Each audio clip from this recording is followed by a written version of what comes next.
And on our main topic here on Mastering Dungeons this week, we are going to continue our look at previous adventures, looking for lessons that we can take away to capture their greatness. Last episode, we looked at Tyranny of Dragons, and we wanted to go back and look at an adventure that probably influenced it. We're going to look at 3rd edition's Red Hand of Doom. What can we take forward from this adventure? If I may. Oh, go ahead. Well, I was going to say that this is an adventure that gets mentioned all the time by people. And I actually had not read it during the 3rd edition era. I read it when we began planning the Crack the Sun project because it was cited as an influence for that team. And that's when I really took a read at it. And it is a surprisingly nicely designed adventure. Like it's real. I can see why people talk about this all the time. Sometimes people mention a favorite and you're like, meh. No, this is a great adventure. Yeah. I never read it in the 3rd edition days because it was legal for the Living Greyhawk campaign. And so I was busy doing other things. This was one of the few adventures I could play.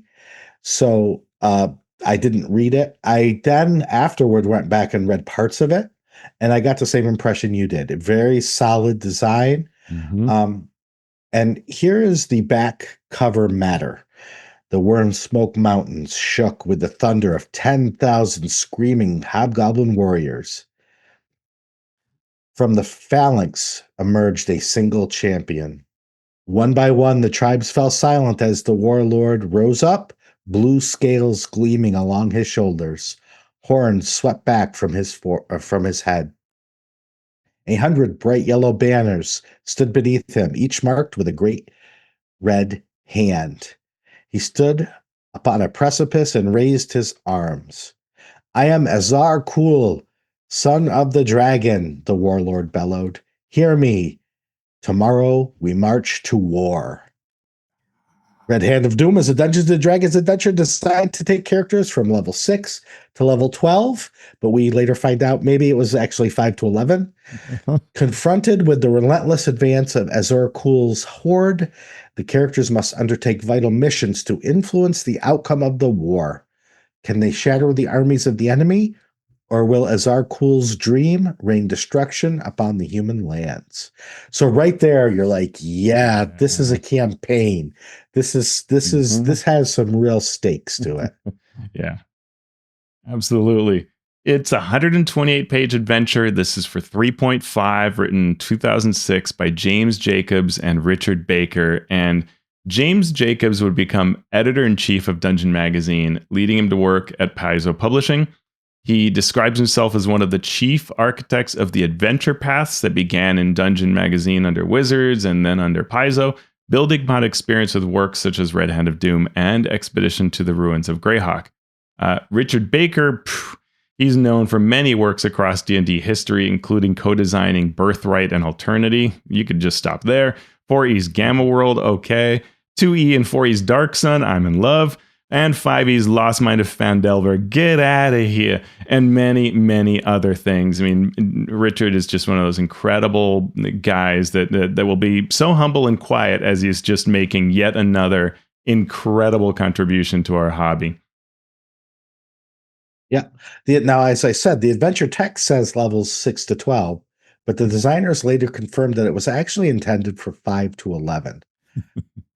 And 4E actually went back to the location of this adventure, the Elsir Vale, for its first adventure path for 4E, Scales of War, but did not build upon the plot of the Red Hand.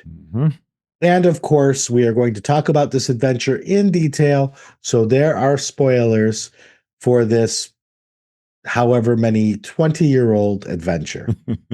Yep. So we're going to look at the best that the Red Hand of Doom has to offer.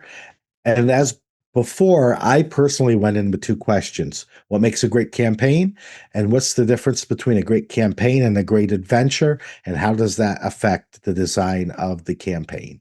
Yeah, and I think things that I ask myself, Shawn, are, and we're being positive here, right? I mean, this is like some folks seem not to grasp that in the comments. Thank you for your comments, but sometimes you were like, here's why I hate it, and that's great. We're not doing one of these reviews where we look at the design and sort of why why is it interesting as design, but maybe that's interesting, negative, and positive. We're just looking at the things that are awesome about it, deliberately so. And when I look at adventures like this that really are campaigns, I'm looking at whether does this on the whole work as a campaign, or does it just have good parts? Is this the kind of campaign where I would just strip things out of it? Or do I read this and go, yeah, I want to run this for, start to finish? And is there any design in it? Because I am a designer at heart. Is there design in it that I go, oh, that's cool, right? The way they did this thing, I've not seen this before, or they do it a particularly really good way. That's something that always is of interest to me. And in this particular example, we have something throughout this adventure, which is designer notes.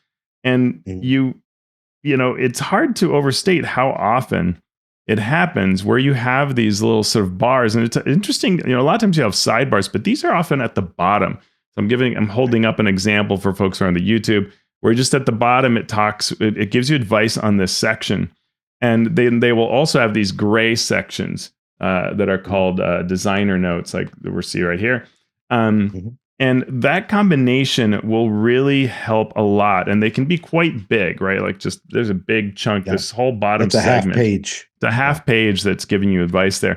But it's really trying to address the DM and what they might think as they're running it. And I like that because it forces you to do as a designer to constantly think about how to write these. To check yourself. Yeah. What am I writing? What do I need to provide information on? Have I made this too hard or too weird? Or by the virtue of writing this, your adventure is going to end up better because you had to write these explanations. That makes sense? Yeah. Yeah. And that's the difference for me between a campaign and an adventure. And an adventure probably supposed to run in 4 hours, probably supposed to be fairly linear or at least limited in scope. And so as a designer in an adventure, you have less room for error. And there is sort of, for me at least, there is this imperative that you want to guide the game master through presenting this experience. You want to very clearly say this, do this, because if you say this way, and if you do this way, it will be a better experience for your players.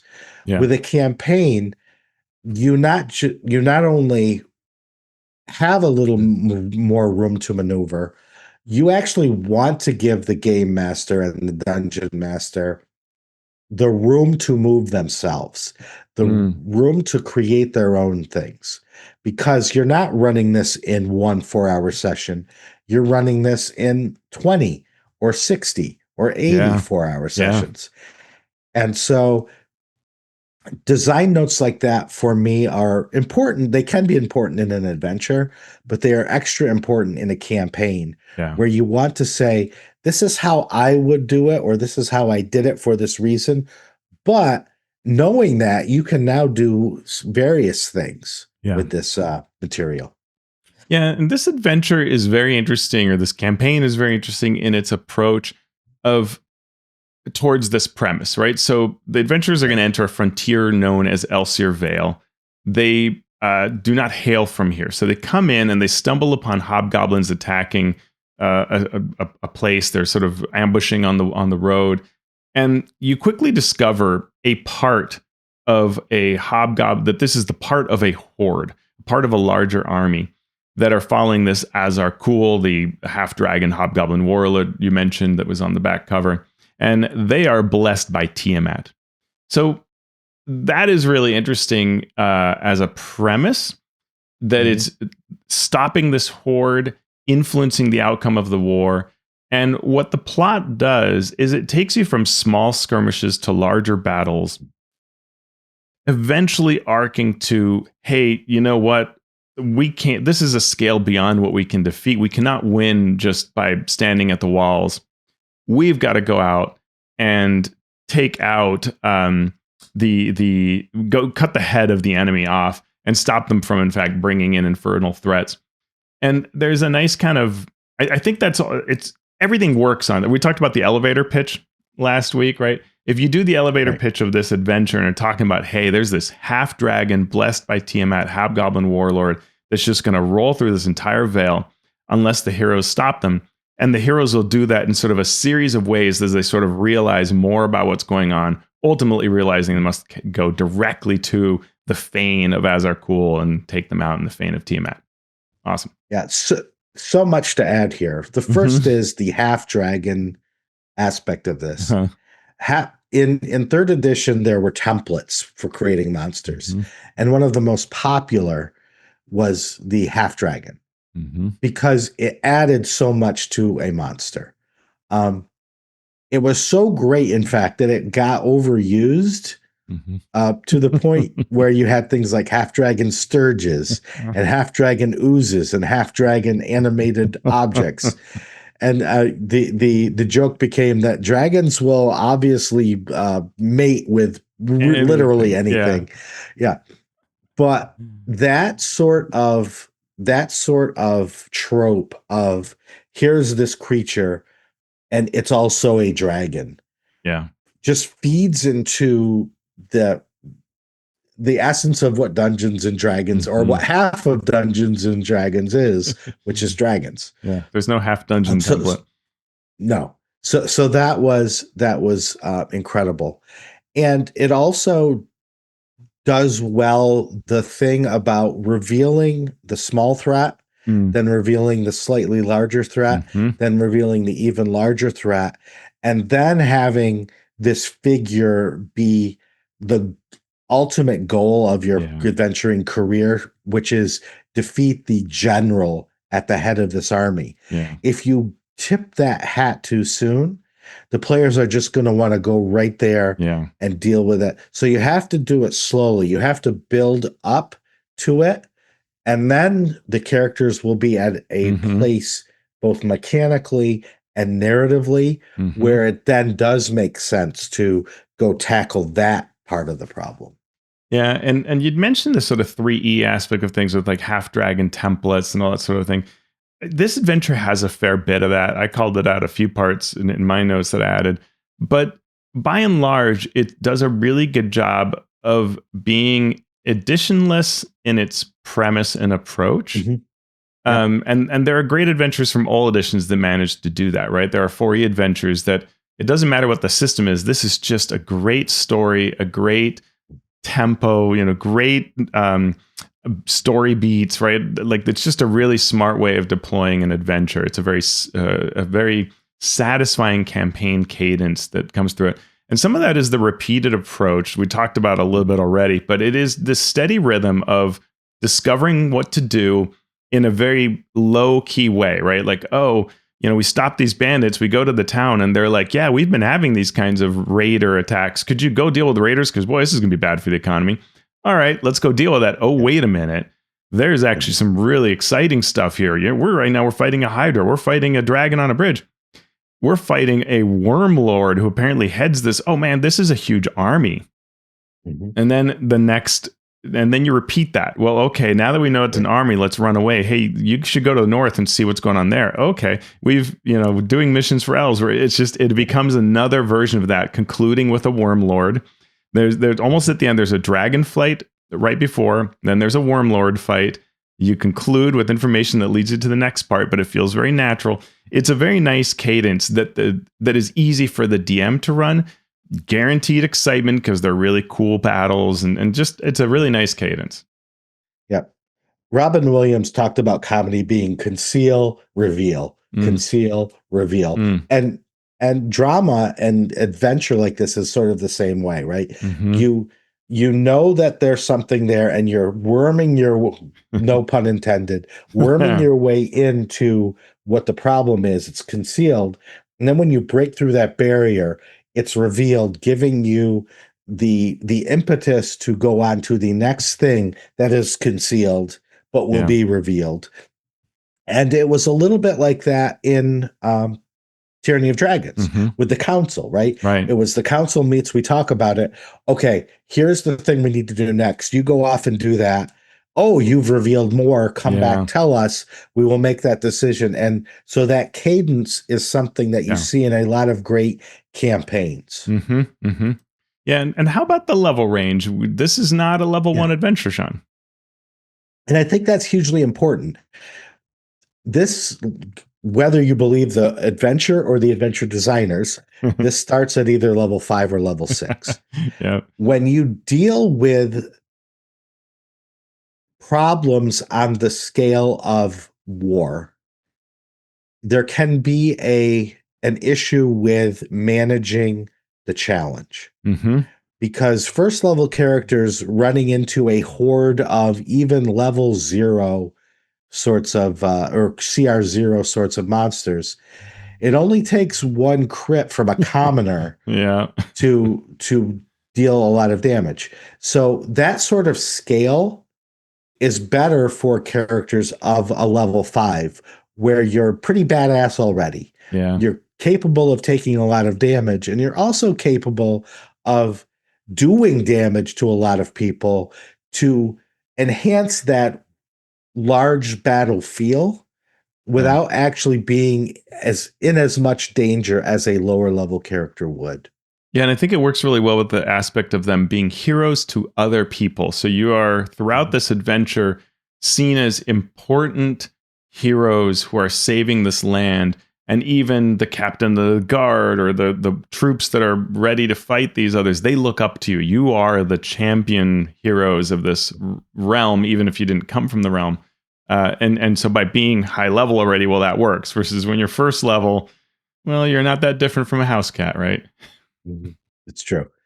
And how does this adventure deal with the thought of attitude and changing attitude? Yeah, I thought that was really interesting because it's something that 5e 2024 has leaned into more heavily. It is in 2014, but we see a lot more in the adventure text now in these days. And this adventure, I would say, is a good template for designers of 5e 2024 to look at because it often starts a scene by declaring the starting attitude of one or more NPCs and then showing how the gameplay can improve on that, but how it can also fall short of the full kind of level of outcome, right? And so there's a gradient of possible outcomes depending on how they can improve the attitude of those NPCs, how much information you get, and it can be from all kinds of NPCs. It can be people in the town, how quickly they come to trust you. It can be the wild guy that's been living out in the woods forever, but actually knows a surprising amount about the land, how much they'll disclose to you. So those things end up being really important how the players interact with these characters. There are a few other subsystems too, beyond the baked in attitudes.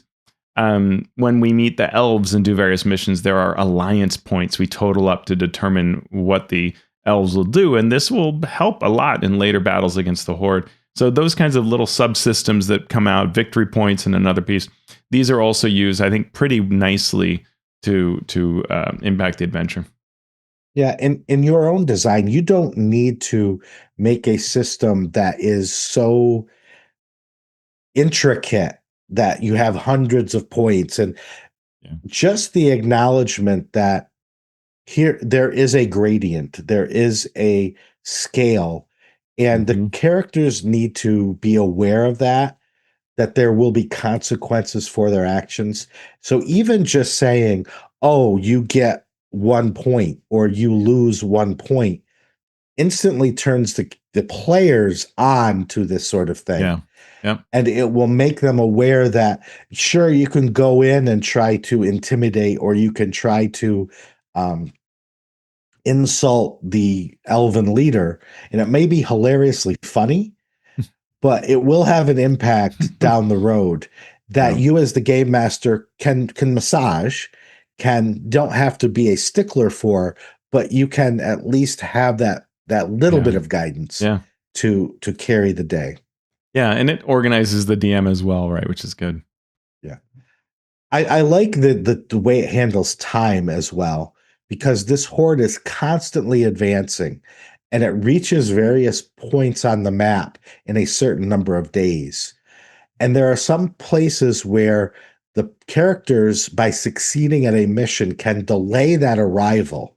And if you delay the arrival, that means you have more time to bring more resources to bear for the big finale. And sometimes, again, this can be done in a too complicated a manner. Mm-hmm.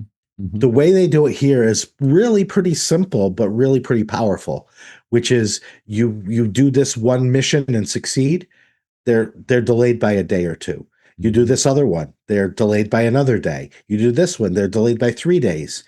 And it gives you a real sense of consequence for success or failure that does have stakes, important stakes later in the adventure.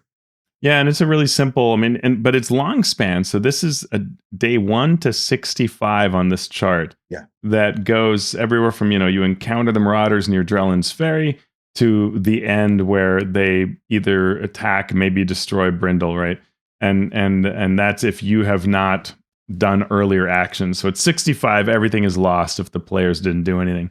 But one of the big one is day 42 is when they'll attack the big town you'll end up at in the kind of later part of the adventure. And so if you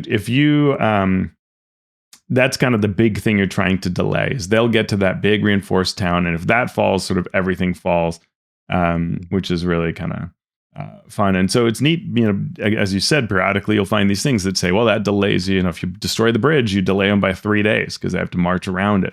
And that's pretty important. Yep. And also, along with time mattering, the approach that the characters take will matter as well. Can you speak a little bit to that, Teos? Yeah, a lot of the encounters have take into account design-wise and speak to the DM about, hey, they may deal with it this way or that way, and they may get a partial success because they do this versus full. And so there's a lot of variance. Like in part 1, you do these explorations in the Witchwood. You might just be like, okay, cool, we saw this, we're going to head back to town. And they actually haven't learned everything there's to learn. It's really only if they cross this bridge and decide to go past it and look, that's where they will safely see this enormous force that's gathered. And that's where you really know what's going on. And at that point, you might come back and say to the town, hey, you guys got to run. There's no way we can take this. But if you only have partial information, you might actually make different conclusions, and the town may stay and fight and really be in trouble. And depending on how you did other things, you may or may not be able to evacuate that town. And so there's some real teeth in how this can go. And I like that. And this is something we've talked a lot about in our Crack the Sun design as well. This kind of concept of like, when you get to the big town, it might fall, right? Like that is up to the PCs to determine. And that's really kind of cool too. Yeah. Yeah. And you as the game master then have both the ability and almost the imperative to be clear with your players about what it is that their characters know. If they do the thing that gives them the information, make sure that they know that information and what it means. Because sometimes players will see the army, run back to the small town and think, okay, we're going to make a stand here. Not really realizing what their characters would know, which is there is no way you could make a stand here. So, the adventure does a good job of telling you that, but you then as the game master have to make sure that the players understand that. Yeah. There's an interesting part like that in one of the later locations that there's sort of politically these two different people within the town of Brindle, and they decide they're kind of advocating for a bad approach. And the adventure is sort of like, by the way, that's the bad approach. And it's like, I was so glad they said that, because I'm reading and I'm thinking like, is this going to clearly, yes, it clearly tells the DM, this is bad. Okay, good. So let's talk about the major story points here for the various parts. Part 1 is called Witchwood. This starts with the PCs coming up on a warband of raiders. Then they continue to the town of Drellin's Ferry, which is a tiny, tiny town. And they realize this is just one of many warbands sent to test the defenses of the town.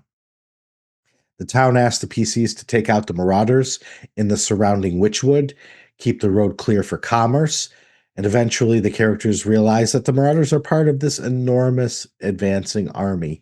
So, what were some of the cool moments in this for you, Teos? There are a lot of cool moments. There is a causeway over a river that it's sort of like, wooden bridge kind of thing over a river with swamp on the sides, and there was a Hydra you fight there. That's really nice use of sort of terrain, epic monster. Fighting the Worm Lord that directs the Marauders inside a ruined keep. Really great one is Skull Gorge Bridge, which is a bridge held by a green dragon, hobgoblins, and hellhounds. And you might think like that's like the end thing. You don't even know yet that there's an army beyond that. But to get across, you need some sort of clever approach, and you should be able to, avoid being spotted. So you see this, and it's just left up to how do you take this? How do you do this, right? Because if you just go across this bridge, well, that green dragon's gonna come down and breathe on you. The hellhounds are gonna be ready for you. Like that will be the worst fight. And so you need to come up with something clever, and ideally realize that you should destroy that bridge to slow the army so they can't advance across it. But maybe go ahead over it first to see what's beyond, learn all that, and then that's kind of neat. But those are all really epic moments. And then you return to Drellin's Ferry, hopefully being able to advise the town on exactly what's going on, and with the help of those NPCs that you start forming an alliance with, really reach that concept of we got to get out of here. But there is, in fact, and I'm holding up for those folks on the video that this is the town of Drellin's Ferry. Kind of, you can see kind of how small it is. But there is a chapter here, section here of this towards the end, which covers the idea that you might not be able to save the town, and all of this, like we talked about, there are these options of how the end can conclude, which can be with a number of attacks on the town, giving the PCs the opportunity to realize, okay, like we just need to win this to hold back. Or it might be that you just got away. You immediately said evacuate, everybody evacuates, and you're fine, because you will lose this town. Like this is not a town. You're not in a place where you can save Drellin's Ferry, which is kind of a neat story part. But yeah, it's an interesting way that a lot of flexibility to how it can play out. Yeah. So then part 2 goes to the ruins of Rhest. The North has now been cut off. Allies can't assist, and your escape routes are narrowing. So the PCs are asked to investigate these ruins. They meet the Tiri Kitor, which are owl-riding elves. And then there's a rumor that a Worm Lord can be found in the Black Fens and the ruined ancient city of Rhest. So the PCs do the mission for the elves. And again, you can, you have your adventure. You can gain alliance points with these elves, which will pay dividends later. What else was in this part that you enjoyed, Teos? The lizard folk are neat as enemies. These are definitely enemy lizard folk. Wormlord Sarvith and the Black Dragon Regurax face off against you. You realize that there are dragon spawn being made, and so this is the beginning of understanding that sort of Tiamat is sort of behind this, or the hells are behind this, and fell energies are being made to sort of create creatures that are going to be powerful foes if you can't get in front of this. This is what that part that uses alliance points based on successes, and based on what you do, you can determine whether the elves will help in later chapters, or do they just hunker down here and not help at all. You also learn, very importantly, this is your clue to the next part, a lich known as the Ghostlord is being forced to serve the Horde because the Horde stole the lich's phylactery. And so that's an interesting thing where you realize, wow, this lich being part of the attack, I mean, no way can we win if that's the case. So we should probably take a look at that, and that takes you to part 3. Yeah, and part 3 is exactly that, the Ghostlord's Tower. So you work to regain the lich's phylactery, and then make a deal with the lich to let's not help this army that has stolen your thing. So there's that element. It's its own discrete little adventure, but it's tied to the larger one, which is perfect for a campaign like this. Yeah, it's a big kind of a neat theme around what the Lich's story is. The Lich has a great story. They were a druid, but they became a blighter, which is a 3E path. And so they turn to the path of evil, eventually becoming a lich. The Wormlord is also interesting, like where before it was things like, like a more like dragonish person. This is not. She has her own agenda and interests. There's even a half fiend Behir that she will try to escape the Behir and will show up later or even hire assassins to take you on. Definitely some 3E stuff like the Doomfist Monk hobgoblins who drink potions of Shield of Faith +3 right as the PCs arrive. They're ready for that, right? You can just imagine these people holding the bottle ready to drink it in case anybody shows up. That's a very 3E type of thing, where the final combat with the Wormlord, it gives you round by round tactical advice, right? Because the monsters are often so specifically created that if you don't cast this spell to start with, well, it's just, they're not a hard fight. And so it's very, each round for 5 rounds, I think it gives you what you do each round. But at the end of it, yeah, you're either going to negotiate the Ghostlord or try to destroy them, but that is very hard. There's some instructions here that say, yeah, that's no easy fight, and so you're not expected to be able to win that. But at the end of it, you'll have hopefully neutralized the Ghostlord, taken them out of the equation, and you are now approaching the town of Brindle, where the Horde is also headed, and where all of the refugees had fled. Yep. And then part 5 gives us that big climactic fight. It's called Enemy at the Gates, and it has advice for what to do when the PCs get here on time so they don't miss the adventure. But we start with a council where you meet the town leaders. Yeah. Mm-hmm. You can bring allies if you saved Drellin's Ferry, if you befriended the elves, if you made other important decisions along the way, that will help. And then you get to make some more decisions, such as whether to meet the enemy on the field or from the walls. Yeah, and that's the example of where they tell you, meeting them in the field is a really bad idea because you're vastly overwhelmed. But one of the council members wants to preserve the town, so for fighting away from the town, then they won't get destroyed economically. And it's like, look, this place is going to get razed, so you want the safety of the walls, and then you get these missions. There's a 5-phase attack, and again, it shows the discipline of this adventure that it's trying to organize things, even while portraying chaos, right? So, it's this massive battle, but there's really 5 phases. You're going to defend the walls from hill giants, but they will break through at least one place.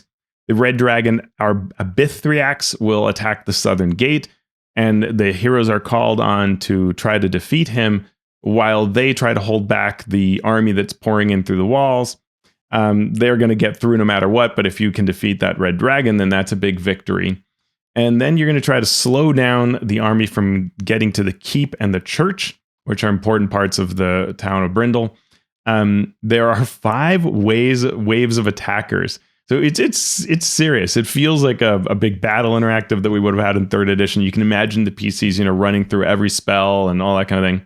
But one of the waves doesn't show up if you were able to convince the Lich to not participate. And then we have a very nice kind of moment, very World War II movie sniper attack. Yep. So a sniper named Scather, the same person that stole the Lich's phylactery, renders Bristol's leader unconscious. The sniper's in a coffin maker shop protected by hobgoblin mages. So the characters have to enter the place and then fight to get up to the sniper's roost and then take out the sniper who is picking off important folks in the battle from their nest. Yeah, and then you have the final battle against the Horde General Wormlord Karn, who is accompanied by hill giants and ogres. So it's it's pretty serious stuff. And once you defeat them, based on the victory points, which you calculate pretty simply, but what's neat about this is it's not just for this battle. It goes back to the very first chapter and says, okay, did you destroy Skull Gorge Bridge in part 1? 2 victory points. Did you get the aid of, old Warkaldna and convince blah, blah, blah? 1 victory point. Did you evacuate Drellin's Ferry? So it really looks at the whole state of the military campaign and the things you've done in this battle, adds all that up together and determines whether the defeat of this general causes all the bad guys to retreat, or do they just take over the Brindle. So that you might have either victory or defeat based on this calculation. Either way, What then comes in, and this takes us to the last part, part 5, the Fane of Tiamat. In this final part, we have to, there's a little bit of kind of hand wavy stuff. It's a little strange where it just sort of says, spies have figured out that the reason High Wormlord Azar Kul was not at the battle is that they're at the Fane of Tiamat summoning an infernal army. So if there's any hope of victory, it's not going to be here facing the next wave or retreating to the next town. It's going to be cutting off the head of the army, cut off the head of the snake, the body will fall kind of concept. So you must go to defeat Azar Kul and the High Priest to stop the ritual. Yep. And that's part 5 called the Fane of Tiamat. And I recognize some of the maps from this that they've reprinted in other places. It's a really cool sort of dungeony crawl. They travel to the Wormsmoke Mountains, face some random encounters, and then they get to the Fane, where they have to face the blue dragon Tirgoran. And then they enter a medium-sized dungeon, get through traps, fight devils and Abishai and night hags, and then finally face Azar Kul and his Abishai priests. Yeah, and when you are able to, and there's an interesting design note here where they say, we don't really expect the players to do this all in one. Like, wait, what? We don't expect the PCs to be able to reach Azar Kul in the Inner Sanctum on the first try. And so they really do kind of feel, because it can take time to do this ritual, it's okay to attack, have to retreat, and return. Yeah. And 3rd edition has a lot of, shenanigans that players can do with buffs and all kinds of things like that, maybe even crafting or whatever. There might be some things they can do. And so that ability sort of speaks to the addition of letting you reset and re-prepare and come in for that final fight. Okay, interesting. But it shows the importance of that design where you can only face but so many threats at once, and then you must have a way to rest up. So they do that. And when they take out Azar Kul, Tiamat herself is angered by the failure that has happened and decides to punish the PCs and sends an aspect of herself, which is a very, 2E, 3 type of concept of the god sending aspects. And so her aspect descends on the battlefield and gives one final fight to challenge the PCs. Once they've done that, the horde disbands and, victory is yours. And that's the campaign. Talking about 3rd edition in this way reminds me of how important the edition is to the adventures that run in it. Because 3rd edition for me had the largest delta between the really tactical, highly specialized players who could find just the right magic items and just the right armor and just the right this and just the right that, to be able to like solo an adventure. Yeah. Versus the players that just sort of played it straight. Yep. And so you almost, in many cases, need to design ways that if a player or a group of players were the first kind, you made it hard enough that they would be challenged as they tried. But then you would need to design in these sorts of things. So this ritual needs to take several days to finish. Yeah. So the players that just go in and go through, you could say to them, well, this ritual is only going to take an hour, so you better hurry. To those other players, you could say the ritual is going to take several days. And as long as the players know this, have a way of finding this out, then you can tailor that action and the difficulty to your particular table. Yeah, absolutely. It is fascinating, that cadence that's dictated by an adventure and the style of play that is often dictated. I'd be curious, having not played this adventure, I don't recall anyone saying to me that it was particularly easy or hard. It reads hard, but I'd be curious, folks want to let us know in the comments, whether it was a hard campaign or an easy campaign. Did your DM have to, compensate constantly? Because 3rd edition, really, as you said, is one of those where if you specialize, you can be so good. And the differences of buffing your party before a combat, completely different than not doing so, right? So a combat that just is sprung on you versus one that you plan for. And can you, say, have 2 hard combats in a day and then rest? hugely different in this edition Yeah. than say a dungeon where you must keep pressing through and you are so worried about resources that you don't do all those pre-buffs. That was a Yeah. very different kind of play. One of the big strategies for third edition, just for those who never played third edition, was you're going through a dungeon. The smart idea is go over here, open this door, do that encounter. Go over here, open this door, do that encounter. Be very quiet, go to the next door, do that encounter. For third edition, what was optimal was to get completely buffed up and open all three doors at once and get everyone attacking you at the same time, because you were so powerful in that moment that Yeah. it was better to try three combats at once than to try to do them separately. Yeah, and do one unbuffed or whatever. Yeah, it was just Yeah. yeah, ludicrous. And there were just all kinds of ways you could multiply your level of power through various Yeah. things and companions and crafting and all kinds of things, to where it was just you exceeded what the game really expected, even if the game had given you that. The math did not rely on it. Yeah. And yeah, one group versus another, if they did this or didn't, was totally different. And as you said, like I recall an organized play adventure I played at Gen Con one year where it was supposed to be an ambush that really threatened my character. So the rest of the party would then show up as the introduction to save me. But I just took them all out. Yeah. I was playing an arcane trickster. They had real trouble seeing me. I, put myself in fog. I could detect, it's just, and the DM was like, oh, okay. Well, you show up and you see his character surrounded by dead bodies. You're not wrong. You're not wrong. Mm-hmm. So overall, Red Hand of Doom, excellent campaign, very well paced, and giving the DM the means to alter the pacing as needed to make the adventure continue to make sense, even if there are slight tweaks to timelines, to adventure strength, and so on. Yeah. Yeah, it aims high. It's trying to give you a very high octane adventure, big, war feel. And I think it really delivers on that. Sometimes it may stray a bit, hey, help us evacuate it. Now, why don't you go to the north? There's some little bits like that. But overall, I think the encounters are so compelling. The design is so good that this, I can see why people kept talking about this adventure in the 3E era and beyond as something, a really fun adventure for players to do. You also are constantly feeling like the spotlight's on you.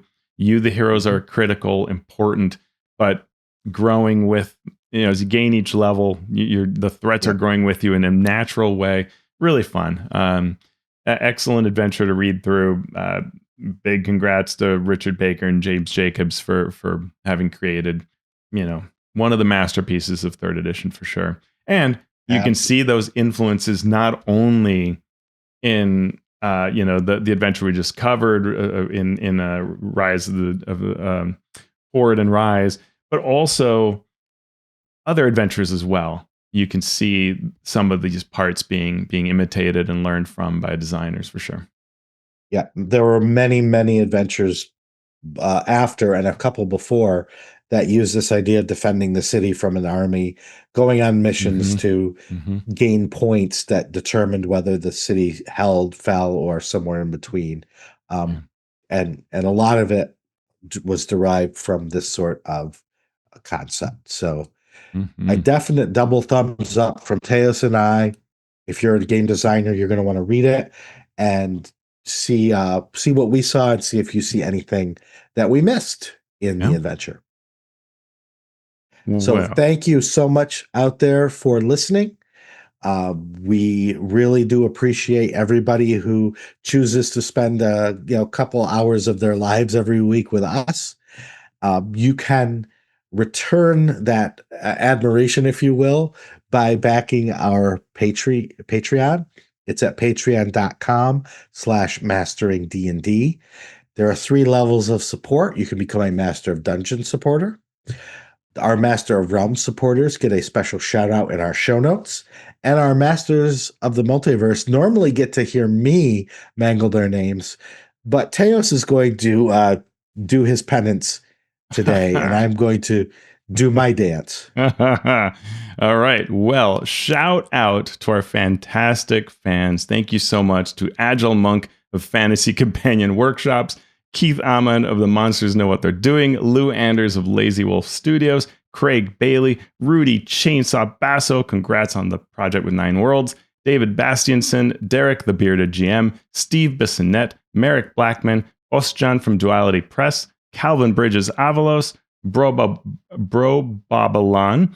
Here we go. Start mispronouncing everybody. Kevin Criswell, Dead Inertia DM, Evil John Carney, Evan at Nimbleco, congrats as well. Will Doyle, Andy Edmonds at nerdonomicon.com, James Fisher, Scott Fitzgerald Gray at Insane Angel Studios, Ben Heisler and Paige Laitman, Sean Hurst, Hyperlexic, the Jaunty Mantis TTRPG podcast, Mark and Mary's Gaming Compound, The Mighty Jerd, congrats on your project, JR of the Twilight Perspective, JT Evans, Brian King, Jim Klingler, Gal Curamendi, Chad Lynch, Paul Matta, The Mathemagician, Jaron from Mathis Arcanum, Eric Mengi, Anna B. Meyer, Fantasy Cartography, Trey McLemore, John Mickey, Sean Molly, Falcon Neal, Tom Nelson of the Deck of Player Safety, DT Norris of DT and Dragons, Phil Wirt from the Philadelphia Area Gaming Expo, Philip and Lindsay, Frog Prince at Tentacles Squelching Wetly, best subtitles ever, Post Fiction RPG Audio, Ricardo Who Might Adventure, Robert Pazley, Vladimir Prenner from Croatia, Ozymandias Rex, Runner Rick, Chance Russo at Drago Russo, Andy Shockney, Krishna Simons, Tim Smith, Spark from Dunner Games, Jeff Stevens at jeffstevens.com, jeffstevensgames.com, Josh and Lewanika of the Tabletop Journeys podcast, Talos the Stored Lord, Jeremy Taluman from the D&D and TV podcast, Tres, Ryan Truock, Truk, thank you, Ryan Truk, Joe Tyler, Marcelo de Velasquez, the Valiant DM, Christina Vasilayane, photography from Bergen, Norway, James Walton, Graham Ward, Jason Ward from Accidental Cyclop Games, Javier Wasiak, Waterford Wizard, Chris Webster, Zach Types, and Z. Walt Winfrey. Whew, you do a lot of work, Sean. You're also muted. That is generally most of my week right there is reading that list. So thank you for taking that burden on. Again, you can become a patron by going to patreon.com/masteringdnd, or you can leave us a review on Apple Podcast or wherever you get this show. You can also go to our YouTube channel, youtube.com/@masteringdungeons, and hit the subscribe button, hit all the likes and all of that stuff. Teos, social media, what you been up to? Let's see. I'm hopeful that I will get a blog post out this week. Might happen. Gotta go see my parents' weekend. We have parents' weekend at my son's university, so that may take time. But also somewhere in the future is a video on 5-room Learn to Play for Draw Steel. Been meaning to do that for a while. Where can people find you, Sean? I'm on the socials at Sean Merwin. You can follow the podcast on the socials at Mastering D and D. So, Teos, we have survived the Red Hand of Doom. What are we going to do now? Blue Hand of Doom. I'm going to go cough up a lung of doom. That's green. Mm-hmm.